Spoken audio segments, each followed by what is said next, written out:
Bien amigos, tengan ustedes muy buenos días. Te saluda Hernán Neto desde Ica, Perú. Y hoy día vamos a hablar un tema muy importante. Como lo ven acá, el origen de la filosofía. Vamos a hablar sobre el origen de la filosofía porque creo que es importante, lo vuelvo a repetir, al menos en nuestra patria, que la gran mayoría de gente no les gusta pensar, porque la filosofía es el arte de pensar. Filosofía. Y la filosofía no te soluciona problemas.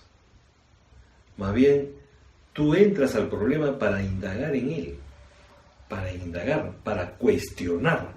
La filosofía es un cuestionamiento, ¿no?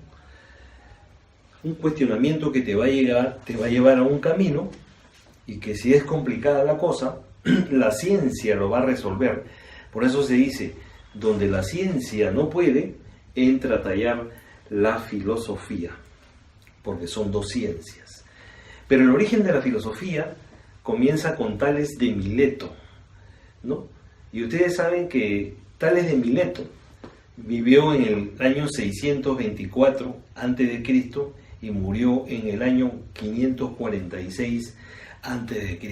Murió a los 78 años. ¿Y por qué Tales de Mileto? Porque él fue el iniciador de esto. Y él vivió en Mileto, ¿no? En Mileto, en Grecia, lo que hoy día es Turquía. Y Tales de Mileto, a pesar de sus avanzados estudios, porque él era filósofo, matemático, geómatra, legislador, ¿no? Físico, miren todas esas propiedades que tenía: físico, matemático, geómatra, filósofo, legislador. Imagínense en esas épocas, estamos hablando del año 624 antes de Cristo hasta el año 546, ¿no? Cuando él muere, porque los años se van contando de mayor a menor, cuando se acercan al año 0. 624, vamos a decir que acá está el año 0, y él muere, como le estoy diciendo, en el año 546 antes de Cristo. Y este es el año 0. ¿Por qué se le dice el año 0? Porque aquí nace Cristo, nace el Maestro, Cristo. Y de aquí comienza, cuando nace Cristo, es el año 1, ¿no? Y así siguen los años transcurriendo como está hasta ahora. O sea, desde que nació Cristo han pasado 2018 años. Bien, y aparte, Tales de Mileto, que fue el primer pensador, él tenía otras características. Miren, ¿qué cosa descubrió? ¿Qué descubrió Tales de Mileto? Tales de Mileto descubrió los principios de la electricidad. Imagínense esa capacidad de pensar. Los principios de la electricidad. ¿Cómo? Agarró una vara y la frotó y se dio cuenta que eso creó un campo magnético que al acercar a los pelos de las ovejas o a los pelos de los humanos eran atraídos. Entonces se pone a pensar, a filosofar, ¿no? Para poder resolver ese problema que en esa época no había ciencia como hay ahora, y él se da cuenta pues que hay un campo magnético pero que no pudo definirlo, no había una palabra, una frase para definir eso, pero él se da cuenta que existe frotando una vara un campo magnético. La otra cosa importante que coincide en el siglo XXI, que él filosofa, piensa, analiza racionalmente que el principio de todas las cosas de la vida se originó en el H2O, en el agua, que es lo que ahora los científicos también lo manifiestan en muchas de las oportunidades, ¿no? Inclusive los evolucionistas. Bueno, pero ¿qué pasó en el siglo VII? ¿No? Pues estamos hablando en el año 646 hasta el 546. En ese siglo VII, antes de Cristo, sucedió algo decisivo que va a dar origen a la filosofía, ¿no? Y a la profundización de la filosofía.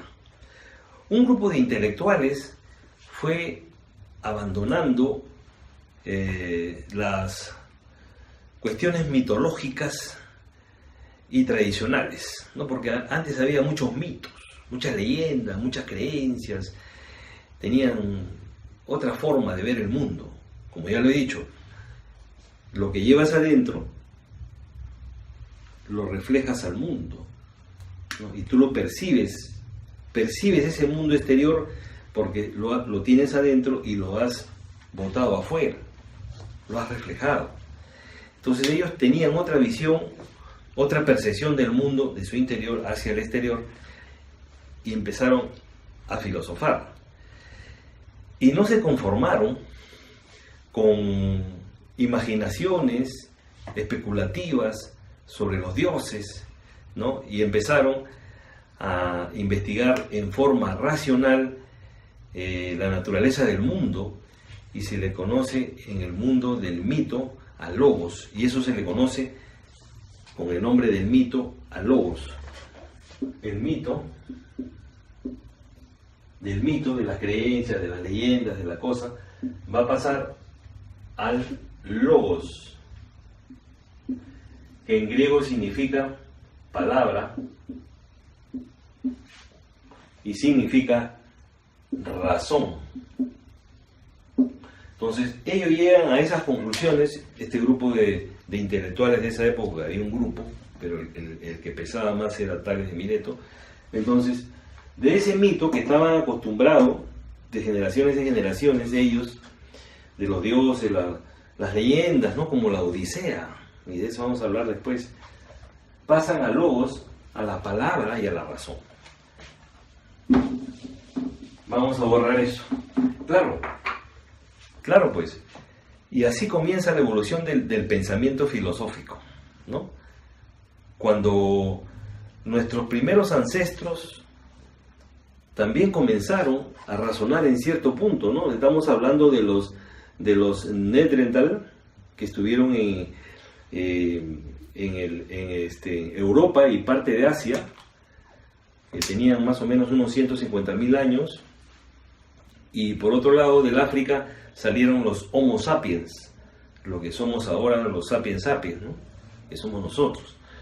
Entonces, cuando se juntan esas dos especies, el Neandertal y el Homo sapiens, se juntan más o menos a los 100.000 años, ¿no? Porque los Neandertal eran más antiguos, e inclusive hay un cruce de esas especies, se producen cambios en la nueva especie, porque hay un cruce, en una nueva raza.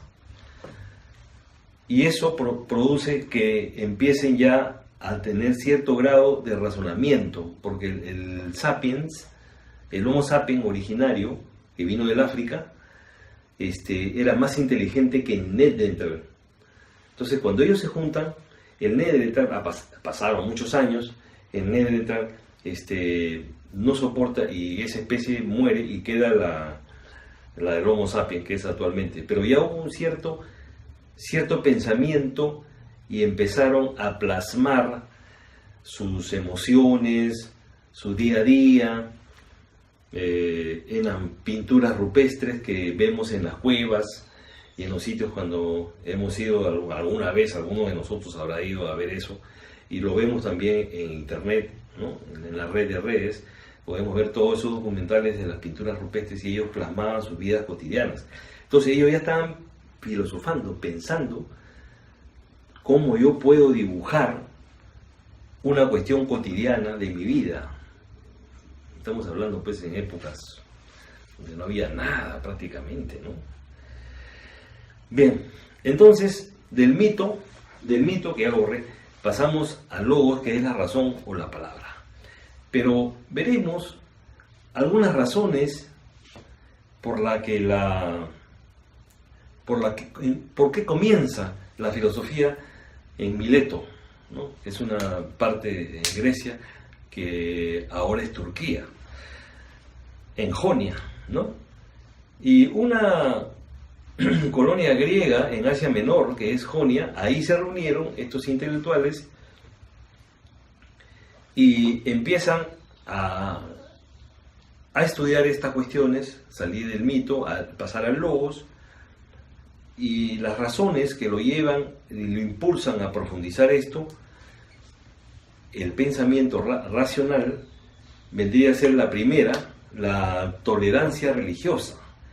En esa época la religión no era muy estricta, no era muy confiscatoria, muy señalizadora, y como había tolerancia en la religión, ellos no tuvieron ese candado que puso la religión en Edad Media más o menos, el catolicismo. Bueno, tú no podías hablar nada, no podías decir nada, no podías contradecir al clero ni al papa, no podías tener una Biblia, porque ciertas personas nomás lo podían tener, porque si no eras condenado a la hoguera o te mataban, te decapitaban, ¿no? Porque antes la religión fue pues muy opresiva, entonces por eso que en Grecia había tolerancia y te daba más libertad de poder pensar y decir las cosas, ¿no? Como pasó con Sócrates, ¿no? Pero ya no vamos a hablar de Sócrates en este momento, no estamos hablando de Tales, de Mileto. Entonces, como ustedes se acordarán, la religión fue un candado, y lo sigue siendo hasta ahora, para que la ciencia y la filosofía no progresen, porque iban a descubrir muchas cosas que en la religión nos ocultan, ¿no? Y hay cosas que no son tampoco, no son fidedignas. Entonces, como no eran, en Grecia no eran muy ortodoxos, sino eran más heterodoxos, comienzan a pensar, a decir y a juntarse, a dialogar y tener un coloquio con mucha gente y hablar de sus ideas. Y eso contribuye a la filosofía. El otro punto, la otra razón que convierte a esto, a Tales de Mileto, en Grecia, para que la filosofía empiece a nacer, es el ambiente cosmopolita. Gente con culturas y pensamientos distintos, ¿no? Llegaban ahí y podían conversar, podían compartir opiniones, compartir cosas de vivencias de otros países, de otros lugares, y eso iba fortaleciendo el pensamiento filosófico, porque cuando tú te juntas con otras personas puedes pensar mejor, puedes captar mejor sus mensajes, sus conversaciones, así como ellos captan lo tuyo, ¿no? Si tú te reúnes con americanos, con chinos, con rusos, con japoneses, con taiwaneses, con croatas, ¿no? Imagínate ese bagaje de conocimiento que vas a adquirir, y ellos también adquirirán el bagaje de conocimiento que tienes tú, siempre y cuando tú hayas leído, ¿no? Tú hayas leído libros, ¿no? Porque tú aprendes de los libros y aprendes de la experiencia de la observación. Acaba de salir una estadística, dice que en el Perú el promedio de peruanos lee el 0.5 al año un libro, o sea, uno es un libro y el 0.5, o sea, él agarra, lee la mitad de un libro y ya no lee más. Entonces, si tú sales a otro lado, ¿qué vas a hablar? Hablarás de tus cosas rutinarias, pero hablar de cosas peruanas, de historia, de todo eso, no vas a poder hablar. Porque acá quiero agregar algo por las fiestas patrias de Perú, que no solamente el peruano es decir yo soy peruano, nací aquí en el Perú, que tiene 32 millones de habitantes, que tiene la región de costa, sierra, selva, que somos ricos en todo, pero la mayoría de la gente es misia, no tiene plata. Hay mucha pobreza, hay anemia, hemos tenido un crecimiento abismal, todo está bien, pero el pueblo no está bien, ¿no? Eso no es ser peruano, ¿no? Mi papá fue peruano, mi mamá, mis nietos son peruanos, vivo en un suelo rico, pero no hay distribución de la riqueza. Eso no es ser peruano. Ser peruano significa su cultura, sus costumbres, su tradición, sus héroes, sus símbolos patrios, el Tahuantinsuyo, las líneas de Nazca, ¿no? La cultura paraca, Chavín de Huántar, las culturas pre-incas, ¿no? Y todo eso es decir, yo soy peruano porque conozco mi historia, y eso puedes conversar con los demás. Bien, como tercer punto, los mapas que habían antes, los mapas cartográficos, se dieron pues en esas épocas y había muchas discrepancias, y también con esos mapas geográficos que se hacían, eran muy rudimentarios porque no había tecnología. Te metían muchas cosas de mitos, ¿no? O sea, volvíamos a los mitos, como la cuestión de la Odisea, ¿no? Y eso no te permitía filosofar más ampliamente porque había cierta presión de los mitos. Y como última razón, fueron que hubo mucho comercio, ¿no? Mucho comercio, y al haber comercio hubo ganancia, hubo utilidad, hubo dinero, y la gente vivía más cómodamente, ¿no? Tenía un poco más de ocio porque ya obtuvieron cierta riqueza y no se preocupaban tanto en hacer más. Entonces ellos les daba tiempo para poder pensar. ¿Se dan cuenta? Eso son las razones que impulsaron a la filosofía que es ahora, ¿no? Y gracias a esos grandes hombres, como fue Tales de Mileto, como fue también Anaximandro, ¿no? Y sus discípulos, que fue más atrás, a Platón, a Sócrates y a Aristóteles, ¿no? Sócrates, ya saben que murió con la cicuta, porque él salía a la ciudad y empezaba a conversar, a dialogar en las plazuelas.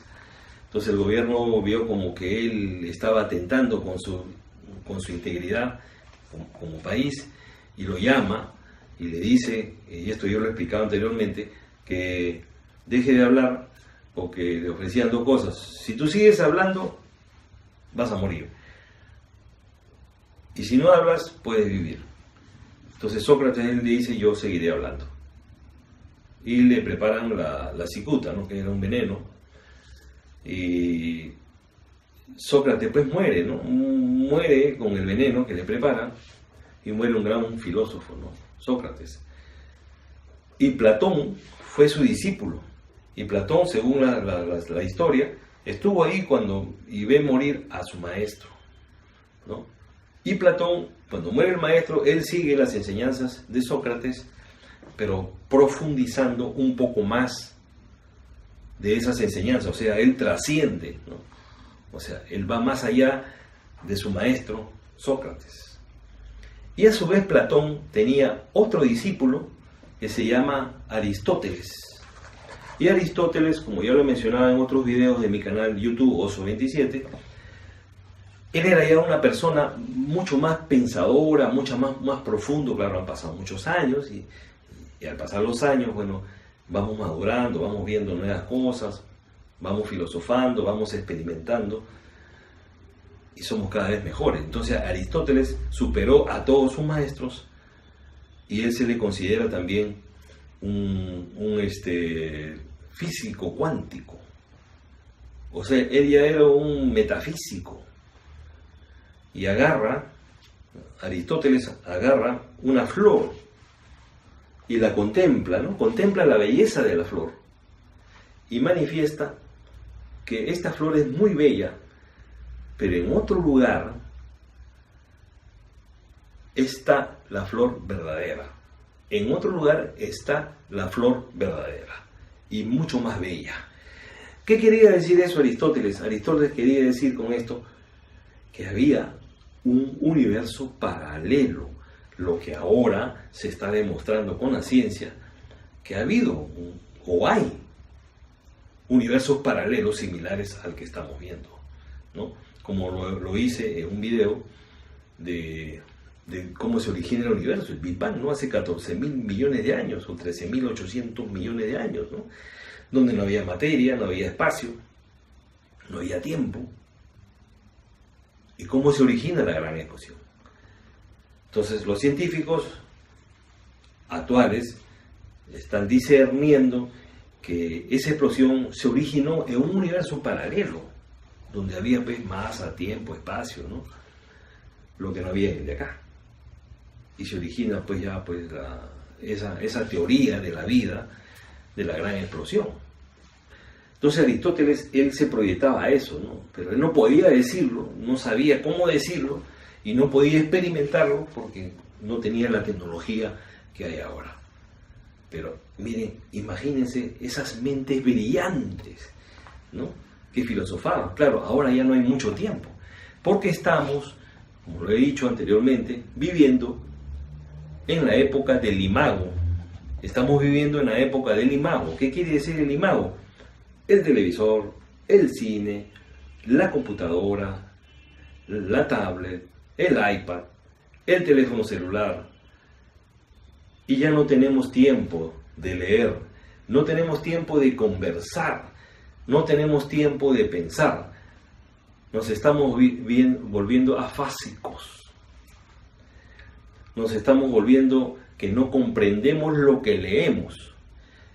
Y como lo vi hace poco en un documental, ni siquiera ya podemos memorizar un teléfono que nos dé un amigo.